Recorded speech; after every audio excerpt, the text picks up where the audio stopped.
Hello everyone, welcome back to the next class.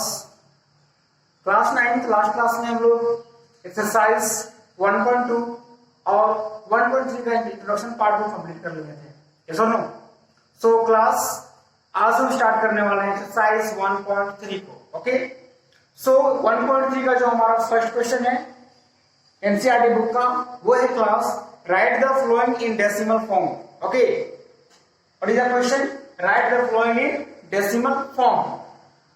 हमें decimal form में लिखना है, डेसिमल रिप्रेजेंटेशन करना है जो कि p/q के फॉर्म में है ना। जो फ्रैक्शनल फॉर्म में है उन्हें हमें डेसिमल फॉर्म में लिखना है। And that one is the very easy question. Okay, and say what kind of decimal expansion each has, है ना। Also we have to say that what kind of decimal expansion it has. Okay, so let's solve the first question. The first question is 36/100। Okay, class 9 अगर हमें 36/100 को decimal के form में लिखना होगा तो हम इसे सिंपली लिख सकते हैं। 2 0 काउंट करेंगे तो 1 2 it means 0.36। Simply it can be written as 0.36। Okay, but अगर हमें इसे लॉन्ग डिवीजन मेथड से भी सॉल्व करना पड़े, लॉन्ग डिवीजन मेथड अप्लाई करें तो इसे हम सॉल्व कर सकते हैं। ओके, नाउ क्लास अब हमें बताना है हमें कि what kind of decimal expansion it has, है ना। आप देख सकते हैं कि ये रिमाइंडर 0 आ गया है ना। और डेसिमल के बाद 2 डिजिट के बाद ही रिमाइंडर क्या हो गया? 0 हो गया, यानी कि ये हो गया टर्मिनेटिंग। है बात समझ में? आप याद करें इंट्रोडक्शन क्लास को, मैंने आपको बताया था, है ना, कि जो डेसिमल एक्सपेंशन क्या होता है, टर्मिनेट हो जाते हैं, that one is called terminating. So it is क्या हो जाएगा? ये terminating decimal. This is hence it is terminating, terminating, terminating decimal। है बात समझ में? इसी एक और क्वेश्चन है, क्वेश्चन नंबर 2 में है 1/11। Okay, so 1/11 we have to first क्या करना है, हमें इसे डेसिमल फॉर्म में कन्वर्ट करना है, चेंज करना है। ओके, और फिर हमें बताना है कि किस तरह का डेसिमल एक्सपेंशन है। क्लियर है? सो सबसे पहले हम क्या करेंगे, हम इसे डिवाइड करेंगे, है ना। ये हो जाएगा 11 डिवाइड 1 से। ये क्या हो रहा है, हमारा डिविडेंड है ना। ये क्या हो रहा है, डिवाइडर तो छोटा हो जा रहा है ना, तो क्या करेंगे हम 0 पॉइंट लगाएंगे और यहाँ 0 लगाएंगे। ठीक है, अभी भी ये छोटा है, 0 पॉइंट लगाने के बाद भी छोटा हो जा रहा है ना, तो क्या करेंगे, हमें एक 0 यहां लगाएंगे, फिर 0 यहां लगाना होगा। ऐसा समझ में? अब ये हो गया हमारा 100। अब हमें डिवाइड करना है, तो हमें पता है 11 9 जा 99 होता है। रिमाइंडर कितना हो जाएगा? 1, है ना। रिमाइंडर क्या हो गया? 1। अब क्या करेंगे, यहां से रिमाइंडर 1 बच गया हमारा। सो हमें ऑलरेडी 0 पॉइंट लगा चुके हैं, तो हम एक 0 और लगा सकते हैं, है ना। फिर भी छोटा हो गया। अब क्या करेंगे, अब यहाँ 1 0 लगाना होगा, तो फिर यहाँ 1 0 लगाएंगे। आ रहा है बात समझ में? तो ये फिर से हो जाएगा क्या, 11 9 जा 99 और फिर से रिमाइंडर 1। फिर से 0 पॉइंट लगाया तो 0 लगा सकते हैं, है ना। और फिर छोटा हो गया तो 1 0 लगा सकते हैं। हम क्या कर सकते हैं, यहाँ कर सकते हैं। फिर 11 9 जा 99।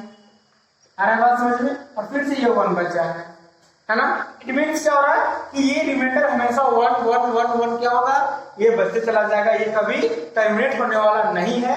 सो हम 1/11 इज इक्वल टू क्या लिखेंगे, 0.0909, है ना।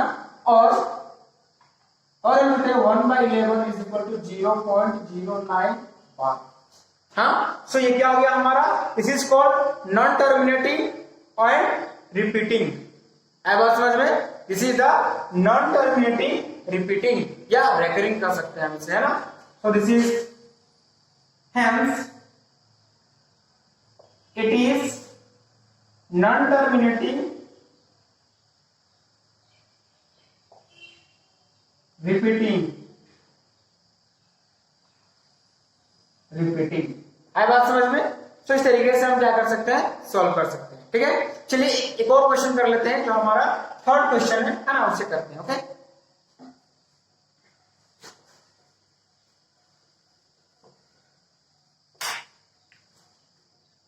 तो हमारा थर्ड क्वेश्चन है क्लास 4 होल 1/8, ठीक है, इसे हम लिख सकते हैं 32 और 33/8। क्लियर। सो हम इसे डिवाइड करेंगे अब 8/33, है ना। डिवाइड करते हैं सबसे पहले 8 4 जा 32, रिमाइंडर 1, है ना, पॉइंट लगा दीजिए 0, 8 1 जा 8, फिर रिमाइंडर 2, फिर पॉइंट लगा हुआ है 0, 8 2 जा 16, है ना, फिर यहाँ रिमाइंडर 4, पॉइंट लगा हुआ है 0 और 8 5 जा 40। इट मींस रिमाइंडर क्या हो गया 0। रिमाइंडर हो गया हमारा 0, तो जब रिमाइंडर 0 हो जाएगा तो ये कैसा हो गया terminating. It means 4 whole 1/8 is equal to how much 4.125। Hence क्या लिखेंगे हम, इट इज टर्मिनेटिंग। ये टर्मिनेट हो गया ना, तो इट इज टर्मिनेटिंग। आ रहा है बात समझ में। तो क्लास इस तरीके से हम क्या करेंगे, क्वेश्चन नंबर 1 के हर एक क्वेश्चन को सॉल्व करेंगे। आपके आगे और 2 3 4 क्वेश्चन दिया हुआ है, उन सारा को आपको इसी फॉर्मेट से क्या करना है, सॉल्व कर लेना है, ठीक है। Okay, any doubt? Okay, now come to the next question, that is question number 2। The question is, you know that 1/7 is equal to, it is given that solution, it is given that 1/7, or it is given that क्या दिया हुआ है 1/7 is equal to 0.142857 bar. Okay, we have given that. Can you predict with the decimal expansion of 2/7, 3/7, 4/7, 5/7 and 6/7 without doing long division? Okay, we have to find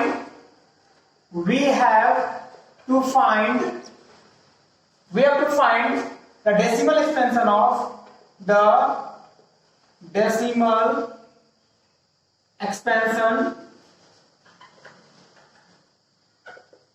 expansion of 2/7, 3/7, 4/7, 5/7 and 6/7. Okay, so we have given 1/7 हमें दिया हुआ है, 1/7 हमें value दिया हुआ है 0.142857 बार, है ना।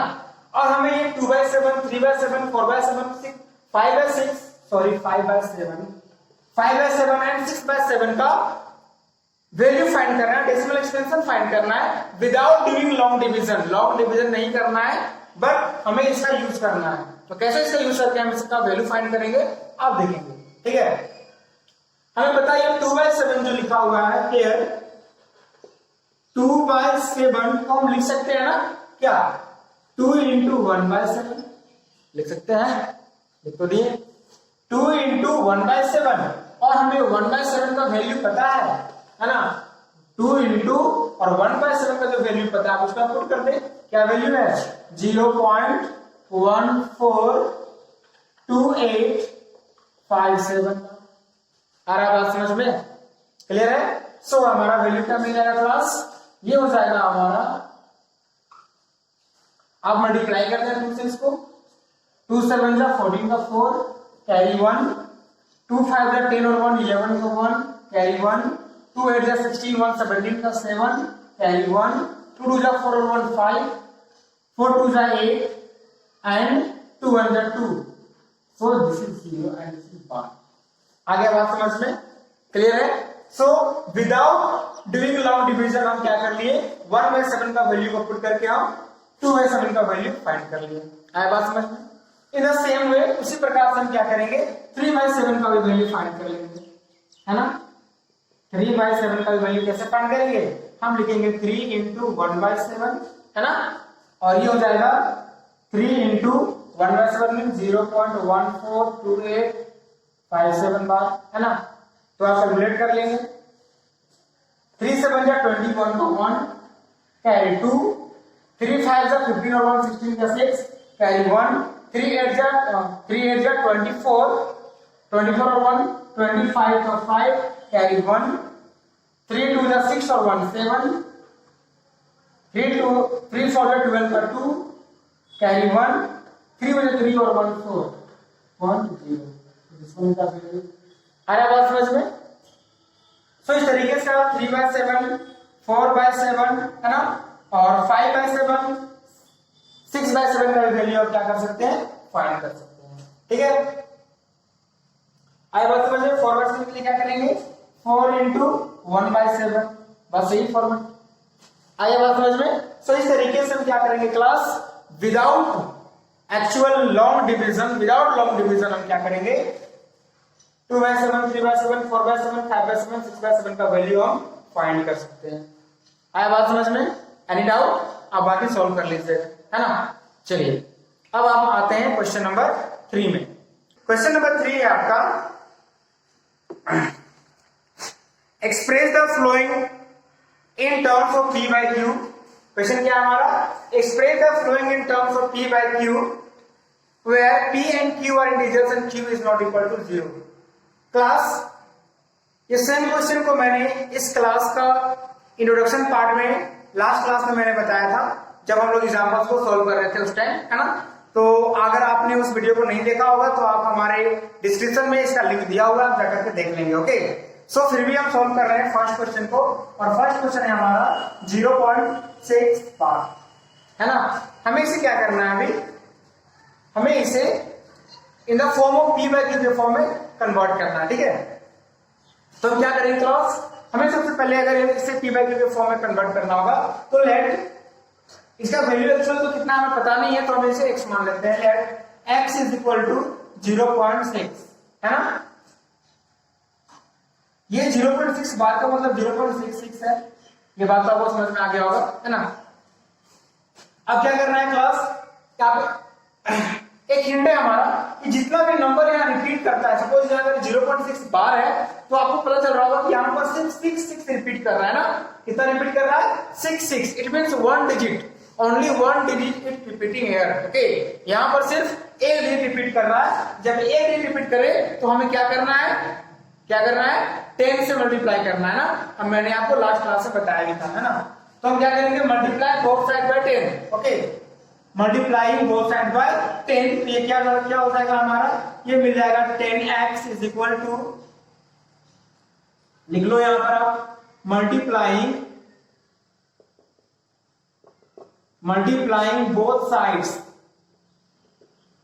बाय 10, है ना।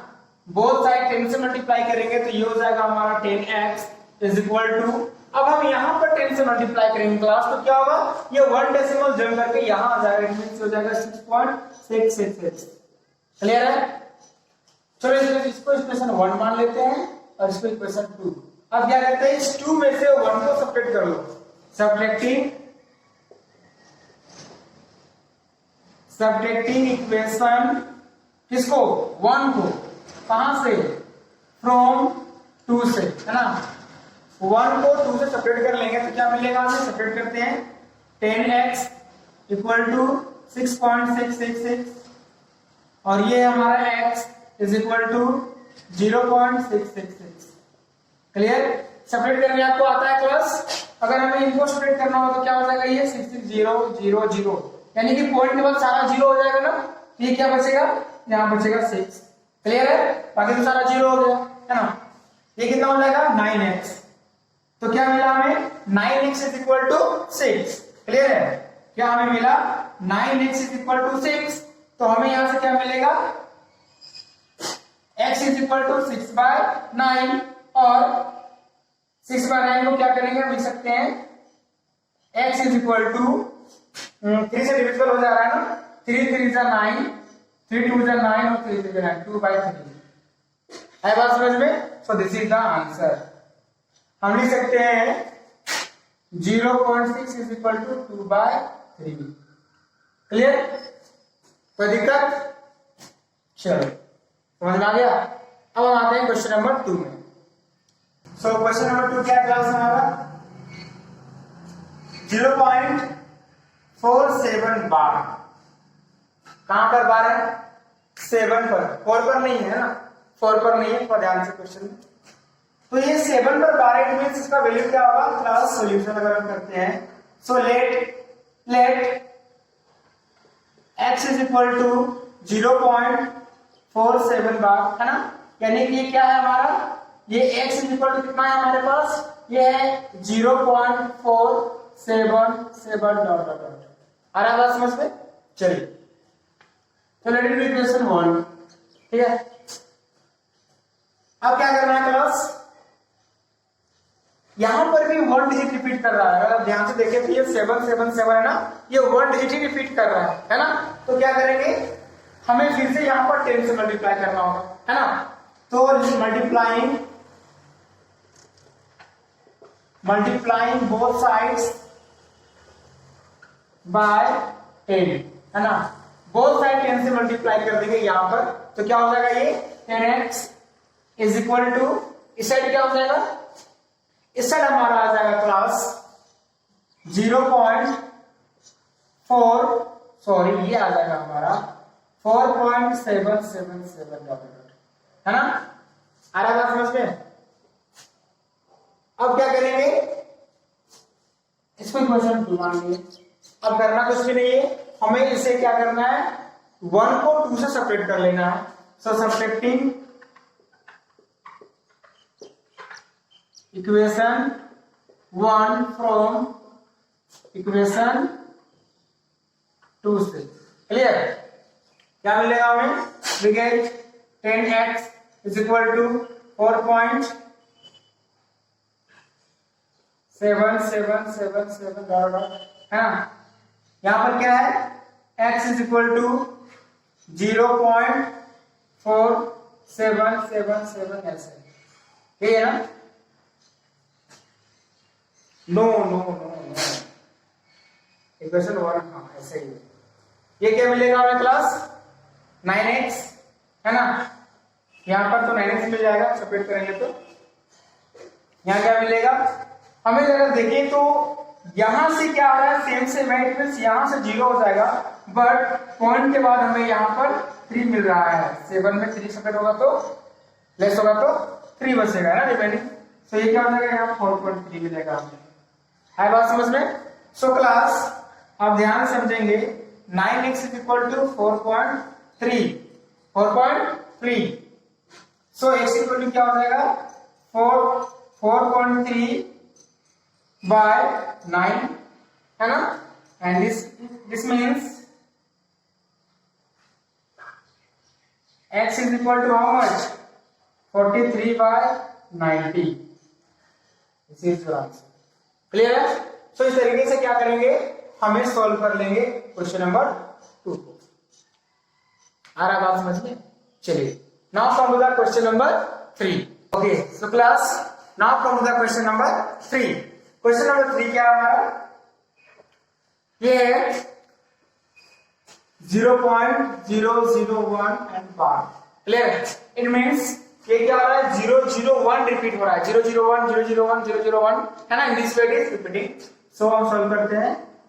Late x is equal to how much, 0.001 और 001, है ना, हमारा x तो सही है, clear. Let it be equation 1। Now करना क्या है, अब यहां देखें तो 1 2 3 यानी कि 3 डिजिट क्या हो रहा है, रिपीट हो रहा है ना। सो क्लास हम बताए थे आपको कि जितने डिजिट रिपीट करते हैं, है ना, हम उसी का मल्टीपल्स में क्या करते हैं, मल्टीप्लाई करते हैं। सो हमें ये क्या मिल जाएगा, 1000 से मल्टीप्लाई करना होगा ना। Okay so multiplying both sides, by 1000 से मल्टीप्लाई करना होगा, क्लियर है। ये क्या हो जाएगा, इधर हो जाएगा 1000x, है ना, और ये क्या हो जाएगा क्लास, यहां 1000 से मल्टीप्लाई करेंगे, ये पॉइंट ये करके यहां आ जाएगा, ये हो जाएगा मेरा 1.001001 ऐसे। है बात समझ में? और इसे हम इक्वेशन 2 मान लेंगे, ठीक है। अब क्या करना है, सेपरेट करना है इक्वेशन 2 से 1 को। तो subtracting subtracting equation 2 equation 1 from equation 2 से, है ना, सबट्रैक्ट कर लेते हैं। क्या मिल जाएगा हमें, सबट्रैक्ट करते हैं तो हो जाएगा 1000x माइनस इक्वल टू 1.001001 और ये हो जाएगा हमारा x इज इक्वल टू 0.001001, है ना। चलिए सबट्रैक्ट कर लेते हैं। ये हो जाएगा हमारा 999x 999x, है ना। 1000x से 1x लेस करेंगे तो क्लास, तो ये कितना हो गया क्लास, ये हो जाएगा हमारा 999x, है ना। 1x लेस हो जाएगा तो इक्वल टू, ये तो सारा जीरो हो गया, यहां से मिला हुआ है ना। चलो अब क्या हो जाएगा, ये हो जाएगा class, this implies 999x is equal to 1, है ना। So x is equal to how much, 1/999। This is our answer. है बात समझ में।